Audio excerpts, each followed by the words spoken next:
barely. What changed so much in the second period? You guys dominated the first. They came right back at you. I would think that we just quit moving our feet and they got some confidence. Their goalie started making some bigger saves. We got less traffic to the net. We had some penalties that were tough too. We had to kill, so that puts you on your heels. They're a heck of a hockey team. They went through a tough section too. They play a good schedule. Rich does a great job as a coach. There's no easy wins here. Jake, that first period seems like everything was working for you guys. When you went up 4-1, what was the mindset? We got really confident and within ourselves, and then we kept pounding away, and it just seemed like the puck kept on going in the net for us. And I guess heading into the third, actually once they got that, cut it to 4-3. Any doubts into your guys' minds or anything at that point, or? Well, on the bench, the main idea was just to stay positive and just stay within ourselves. We've been working all year for this moment, and I thought we were pretty prepared for it. You talked about everything Centennial did. Mentally wise, were you guys, they maybe lapse a little bit after that big opening? I'm going to be honest, I really think that we got here so early that the way we came out, we played so well, it was almost too easy. And then you get dealt some adversity, and you get reeling with the penalty kills. And then they got confidence, and the crowd gets with them. And, it's what the state tournament's about. It's about games like this. It's not about a 4-1 victory. It's about games going down to the wire. And our kids were strong enough mentally. Our 11 seniors led, and the other guys jumped on board.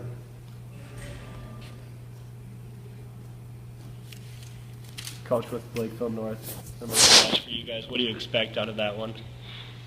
Well, the first time we played them, they beat us by a touchdown. So it was at Christmas. They're a tremendous hockey team. They move the puck well. They move well. They're highly skilled. They got great goaltending. Rosal gave them everything they could, too. But, I think we're better prepared this time. We're going to have to be. We don't want to be embarrassed again. I know our kids are excited about the opportunity to be one of 6 teams now left in for tomorrow. And, usually when we played Lakeville North in the state tournament, we've been the favorite. And for once, I guess we're the underdog. So it's kind of switch roles. We'll see how we do. Luke played fairly well. He went down late. Was that his hand again? I haven't even asked him, but I think that it will take a lot to hold him out of the lineup. He's tough, gritty, and he's a hero to our whole group of guys.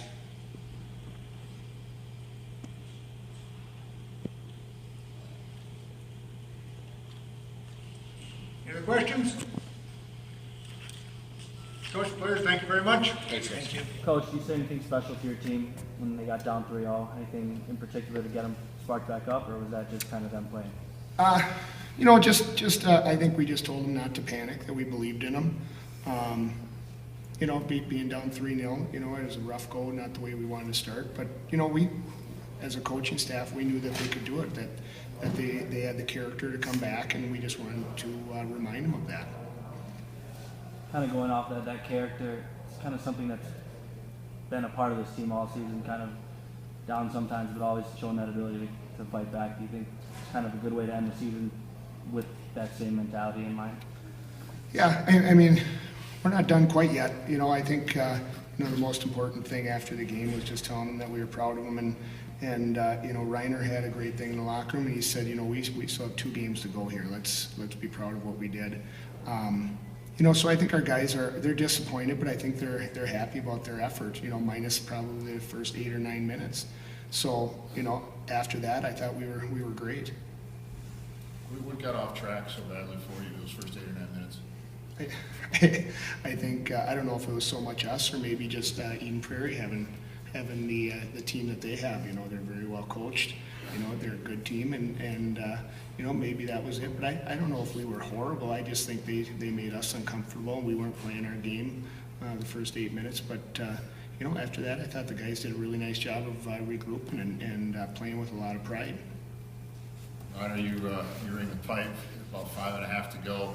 Was there anything about it? Was the puck fluttering? Did you not get good wood on it, or is it just you did everything you could right? It just happened to hit the post. What happened there? Yeah, Lovick made a nice shot off the far pad and made a nice rebound. The puck was fluttering a bit, but we're not going to make excuses.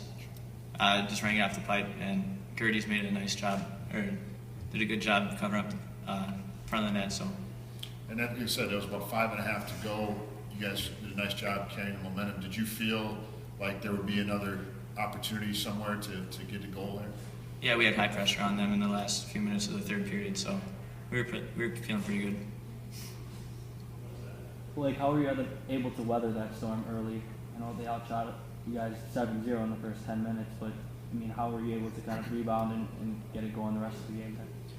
You know, I just believed in my team that they would, you know, keep the shots to the outside like they did in the section final against Blaine. They did a really good job, and you know, I didn't have the first 7 minutes. I didn't have the kind of start I wanted. I mean, I feel like the 2-on-1 I could have had, but it happens, and just got to move forward. And I think we have 2 more days here, I believe. Rich, did you get a look at penalty on Anderson with 2:16 to go? Obviously, we're not going to agree with it, but you know, it is what it is. The officials are out there, and I thought they did a decent job. And you know, obviously, I wish they hadn't called it, but you know, we still, even with that, I mean, I think our guys, nobody was panicking. I thought they still had the character, and I think they really thought they were going to get a shorthanded goal. I don't think there was any doubt. I mean, nobody went out there saying, well, we're just going to kill this off and we're happy with the 4-3 loss. I think the guys were, you know, they truly believed in themselves and that they could score a shorthanded goal. So, yeah, I mean, obviously, you know, we'd like to have that back, but you know, Adam plays hard. He plays hard, and I would never fault him for that. I know he feels a little bad right now about it, but you know, he's got nothing to be ashamed of. You know, and you know, we're just really proud of all the guys. Hey, Rich, can you tell me a little bit about that second period, how you guys were able to get back in it? Well, you know, I would love to take credit and say my intermission speech was what did it, but you know, these guys, you know, and the hub had it, you know, that they're gamers. You know, and we've got 21 kids that are truly gamers. And you know, there was maybe a little barking, but it wasn't anything, you know, X's and O's. I don't think it was that. It was just some taking time and space. Eden Prairie's got a lot of skilled players, and we can't let them come up ice and you know, have a good look every time they enter the zone. So, you know, like I said, I take zero credit for the way these guys played, but I guess I'll give them the first 8 minutes too, and not me. But they played great. All the credit goes to the guys with the skates on.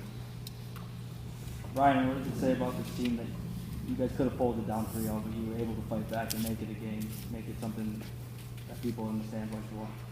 Yeah, we knew they were a skilled team when we came into this game, and we knew the game plan, take body on them, try to get a lot of shots on the net. So we weren't doing that in the beginning of the game, and we switched that around midway through the first period.